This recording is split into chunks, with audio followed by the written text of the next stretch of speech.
નમસ્કાર, આપ જોઈ રહ્યા છો spark today news. Navsari court campus, collector કચેરી પ્રાંત અને મામલતદાર કચેરી સહિતની મહત્વની સરકારી કચેરીઓ અત્યારે નકલી વકીલોના અડ્ડા બની ગઈ હોવાની વિગતો બહાર આવી છે।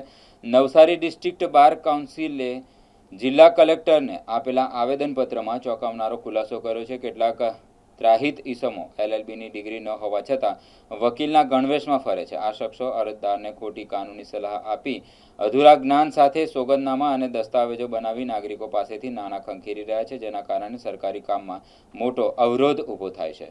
સામાન્ય જનતાનો સમય અને પૈસા વેડફાય છે, ત્યારે બાર એસોસિએશન દ્વારા કલેક્ટરને સોંપવામાં આવેલી યાદીમાં કુલ 8 શંકાસ્પદ ઈસમોના નામો જાહેર કર્યા છે, જેમાં કનુસોમા દાફડા, હિતેશ માનસી પરમાર, સુફિયાન શેખ કાગદીવાડ, સોહેલ કોથળીવાલા ડાભેલ, અનંત પટેલ, સંજય પીગળા, સરફરાજ શેખ અને ફૈઝલ શેખનો સમાવેશ થાય છે।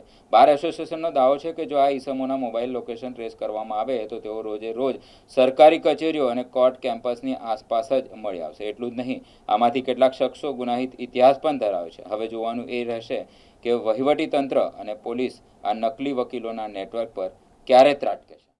ગયા વીકમાં અમારી પાસે એક લેખિત અરજી એ સ્વરૂપે આવેલી હતી કે અમુક ઈસમો કલેક્ટર કેમ્પસમાં, મામલતદાર કોર્ટ કેમ્પસમાં વ્હાઇટ એન્ડ બ્લેકના ડ્રેસમાં આવીને એમની ઓળખ વકીલ તરીકેની આપીને આવનાર ઈસમો પાસેથી ખોટી રીતે નાણાં પડાવવાના ઈરાદાથી કામો કરી રહ્યા છે।